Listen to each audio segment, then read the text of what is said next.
Ang pagbasa sa banal na ebanghelyo ayon kay San Marcos.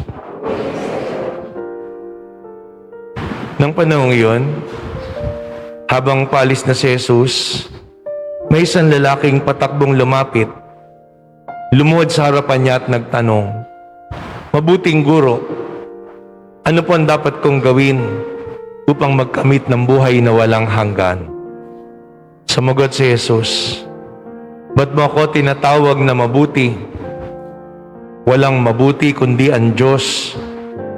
Alam mo ang mga utos, huwag kang papatay, huwag kang mangangalunya, huwag kang magnanakaw, huwag kang magsisinungaling sa iyong pagsaksi, huwag kang mandaraya, igalang mo ang iyong ama at ina." "Guro," sabi ng lalaki, "ang lahat po ng iyo'y tinutupad ko na mula sa aking pagkabata." At magilo siya tiningnan ni Jesus at sinabi sa kanya, "Isang bagay pa kulang sa iyo. Umayo ka, pagbili mo ang ari-arian, pamigay sa mga dukhang pinagbilan, at magkakaroon ka ng kayamanan sa langit. At pagkatapos, bumalik ka at sumunod sa akin." Namanglaw ang lalaki na marinig ito at malungkot na umalis sapagkat siya'y napakayaman. Tiningnan ni Jesus ang mga nasa paligid niya at sinabi sa kanyang mga alagad, "Napakahirap mapabilang ang mayayaman sa mga pinagaharian ng Diyos." Nagtaka ang mga alagad sa pananalitang ito at muling sinabi ni Jesus, "Mga anak, talagang napakahirap mapabilang sa mga pinagaharian ng Diyos. Madali pang ang kamelyo'y pumasok sa butas ng karayom kaysa pasakop sa paghahari ng Diyos ang isang mayaman." At lalong nagtaka ang mga alagad. At sila'y nagtanong, "Kung gayoy, sino maliligtas?" Tinitigan sila ni Jesus at sinabi sa kanila, "Hindi ito magagawa ng tao, ngunit hindi ito mahirap sa Diyos. Magagawa ng Diyos ang lahat ng bagay." At nagsalita si Pedro, "Tingnan po niyo, iniwan namin ang lahat at kami ay sumunod sa inyo." Winika ni Jesus, "Tandaan niyo ito, na sino man mag-iwan ng bahay o mga kapatid, ina, ama, mga anak, mga lupa, dahil sa akin at sa mabuting balita, tatanggap ng makasandaang ibayo sa buhay na ito. Mga bahay, mga kapatid, mga ina, mga anak, mga lupa, ngunit may kalakip na pag-uusig. At sa kabilang buhay, ay magkakaroon ng buhay na walang hanggan." Ang mabuting balita ng Panginoon. Sipo po ang lahat. Magandang umaga po sa inyong lahat. And we welcome Father Charles, a good friend of Sister Tess. Father Charles is a missionary of the Heralds of the Word in Canada. And he's been visiting the country for just a few weeks, I think until 3 days from now. So I was telling Father that I have to preach in Filipino kasi ito talaga yung Sunday Mass natin. May sore throat si Father. So, sa Ebanghelyo po natin ngayon, natunghayan natin yung binata na humahabol sa Panginoon at nagtatanong, ano po ba ang kailangan ko pang gawain para magkamit ng buhay na walang hanggan? Kung tutusin po yung gospel ngayon, kung babalikan natin yung nakaraang linggo, ang Ebanghelyo po natin ay tungkol sa pagdadasal. At konektado po yung gospel ngayon.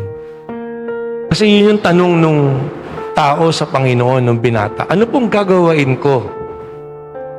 Siyempre, kailangan natin magdasal para malaman natin mula sa Panginoon. Kaya lang, magandang makita po natin, ano nga ba yung dinadasal natin? Kasi nang lumapit yung binata sa Panginoon at tinanong niya, ano pong gagawain ko? Sabi ng Panginoon, ba't mo ko tinatawag na mabuti? Walang mabuti kundi ang Diyos. Actually, dun pa lang po, sinagot na siya ng Panginoon. Parang may kulang sa buhay niya. Sabi ng Panginoon, gawin mo to. Huwag kang papatay, huwag kang magnanakaw, huwag kang mangangalon niya. Igalang mo yung ama at ina. At sumagot siya, ginagawa ko na po lahat yan mula pagkabata. Bakit ganun? Ginagawa na niya, pero parang may kulang. Hindi siya rin makontento. Nararamdaman niya.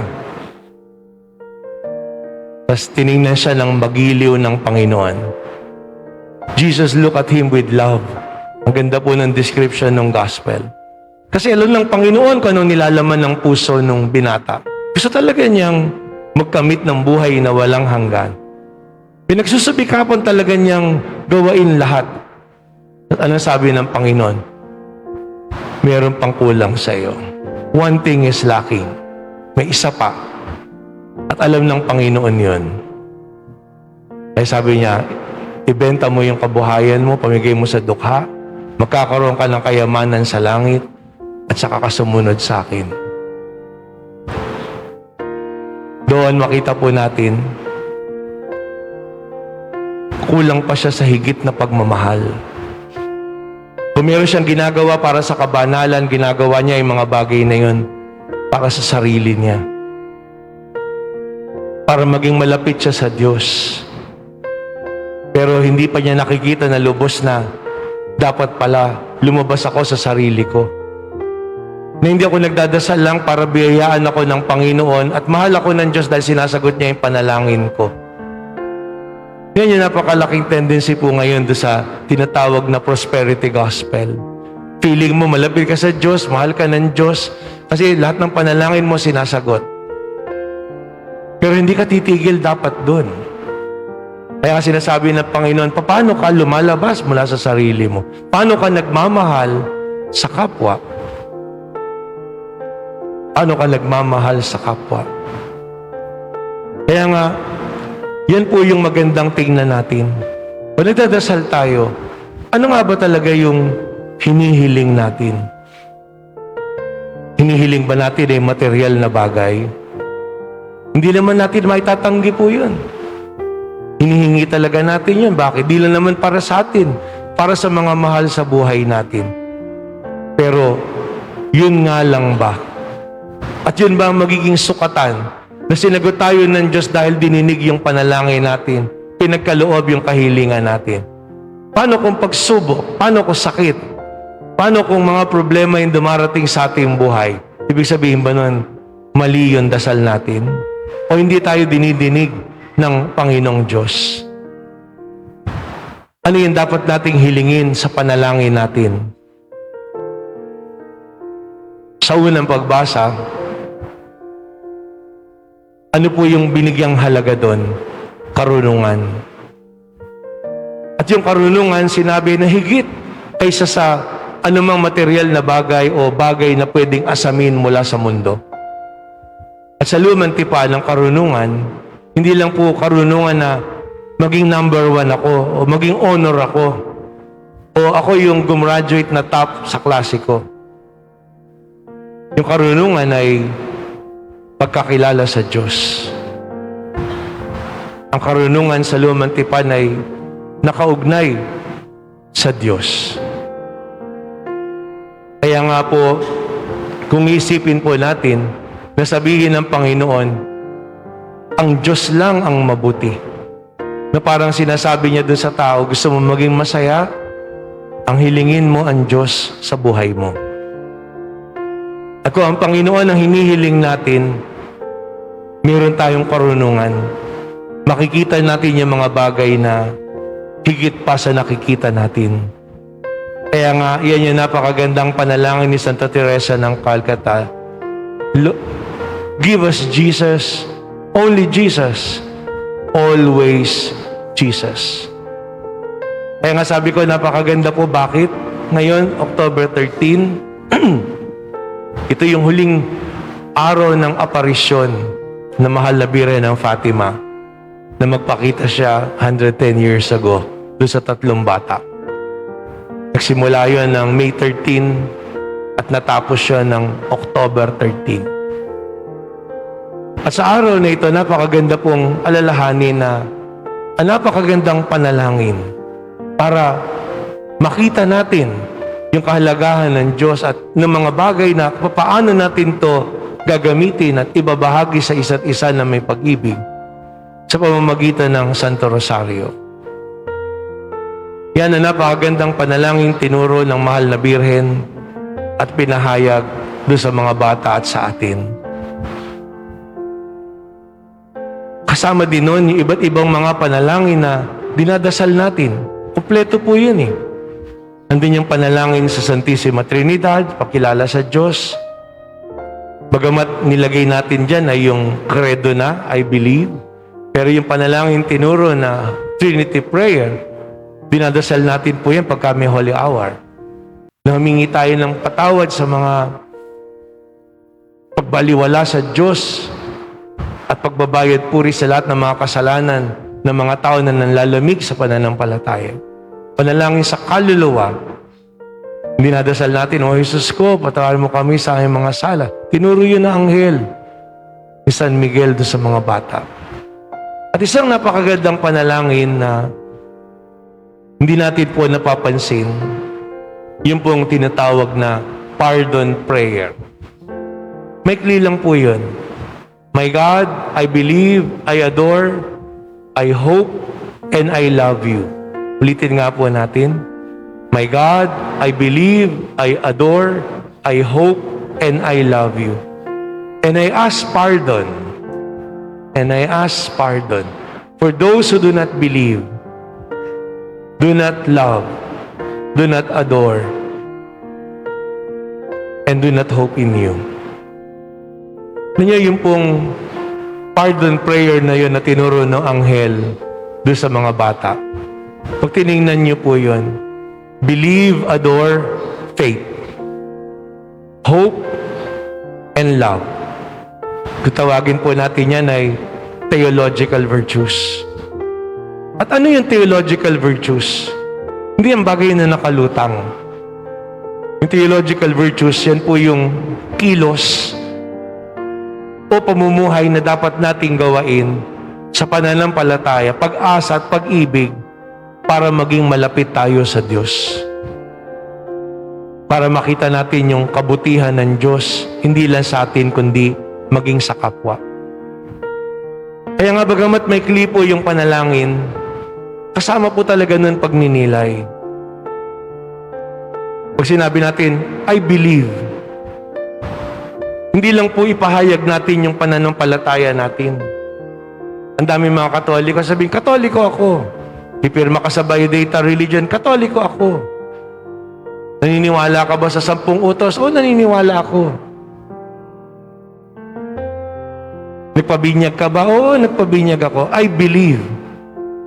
Kaya lang, hindi po titigil dun yun. Kung talaga naniniwala tayo, napakahalaga na hindi lang tayo nagsisimba. Binabago dapat ng pagsisimba natin yung buhay natin. Nandiyan ang banal na kasulatan, binabasa natin at nandun, inuugnay natin sa buhay natin.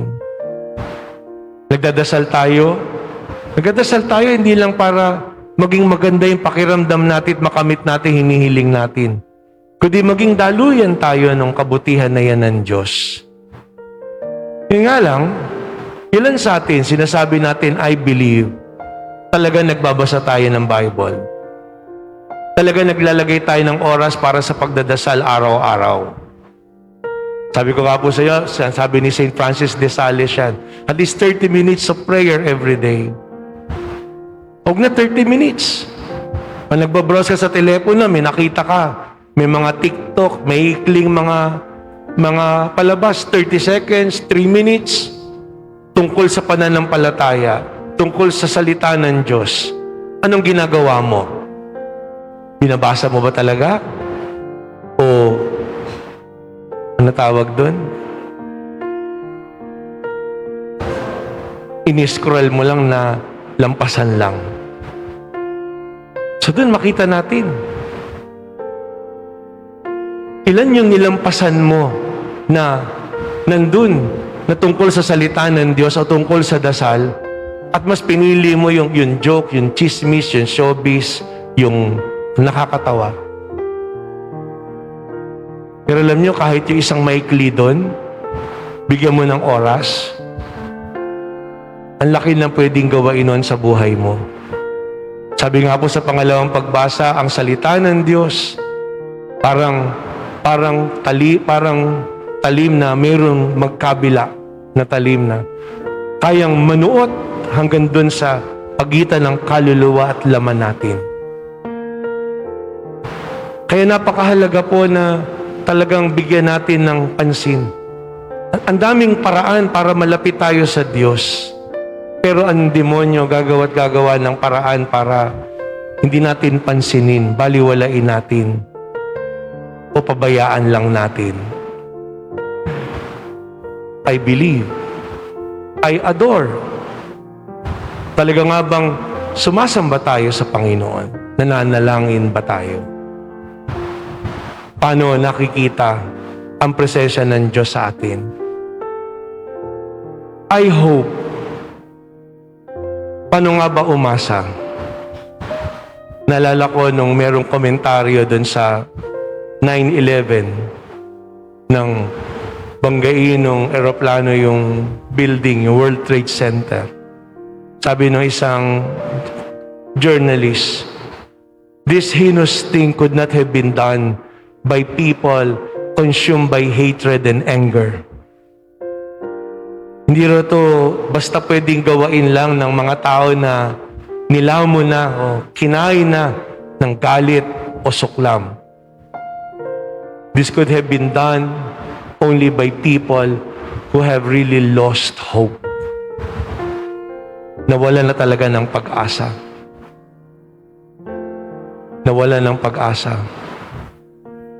Pag-isipin po natin, yung mga tao na gumagawa ng mga bagay na yan na kaguluhan. Yan yung mga taong walang pag-asa, walang pagmamahal, walang pananampalataya. Kakainin na sila nun. Kaya nga yung rosaryo po, huwag nating baliwalain. Nang ibigay yan kay Santo Domingo, nang bigyang diin, lalong higit yan ng mahal na Birhen ng Fatima. Kung maaalala niyo po, ang isa sa mga sinasabi doon, pray for the conversion of sinners, pray for peace, pray for the conversion of Russia. At sa matagal na panahon, dinadasal yan, at parang binabaliwala pa nga po ng iba. Hanggang dumating yung pag-atake sa mahal na Birhen ng mga fundamentalista. Hanggang binaliwala yung rosaryo dahil yung rosaryo natin ay dasal na paulit-ulit. Hanggang yung iba nagbasag pa ng imahe ng mahal na Birhen. Noon na mainit po yun ng mga late 80s. Pagkaraan yun na 1986. Pero titigil po yun. Bakit? Isang araw, magigising ang mundo at magugulat ang lahat. Yung pinangako ng mahal na Birhen, dahil hindi naman tumigil pa rin yung maraming mga tao ng pagdadasal na rosaryo nangyari. Isang araw, kung maaalala nyo, nagising tayo, inanunsyo, wala ng USSR. Alalahanin natin, ang Russia, hindi siya isang bansa lang. Isang kontinente halos po yun, katulad na Amerika. Kung meron yung United States of America, noong time na yun, merong Union of Soviet Socialist Republic. Yung Ukraine, yung mga bansa na yan, mga Balkan countries na yan, bahagi lang yun. Isa yun sa mga estado na bumubuo ng USSR. Isipin natin, ba't napakagulo ngayon? Kaysa ang panig. Ako, gusto ko pong tingnan na sagot. Kasi ang daming taon di na nagdadasal. Sa isang bansa sa Europa, nag-survey yung, nakalimutan ko lang kung ano yung bansa po na yun eh. Isa sa mga Scandinavian countries. Nag-survey sila doon sa mga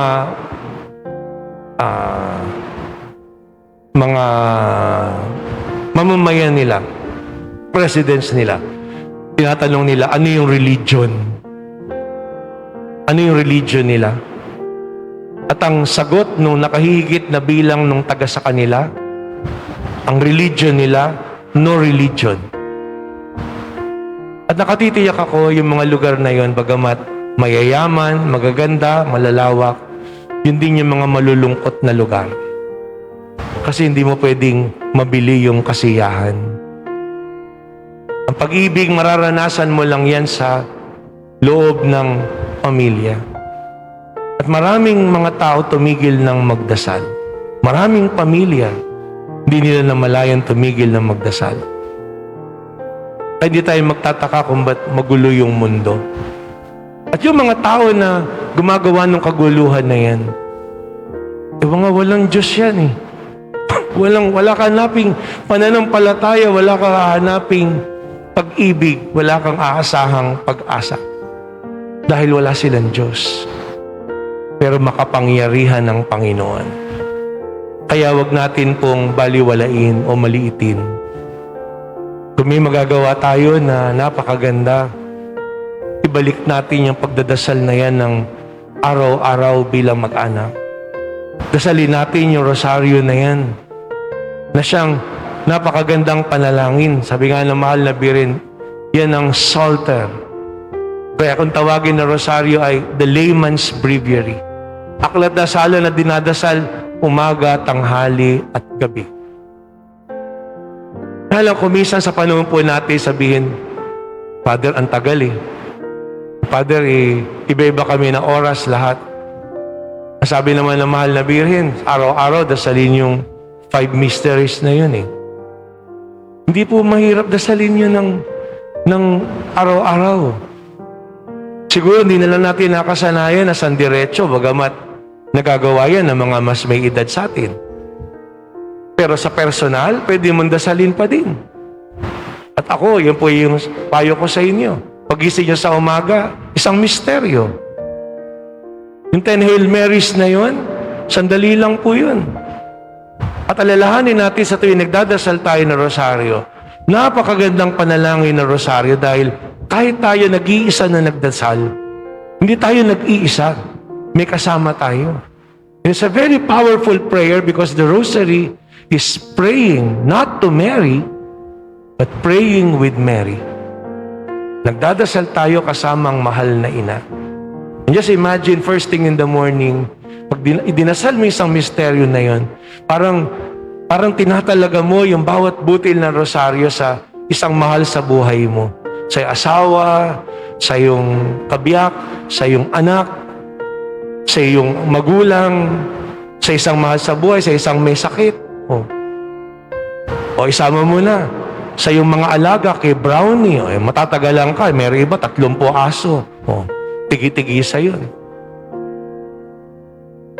Imagine, first thing in the morning, mindful of God, hinihiling natin ang Diyos punuin tayo.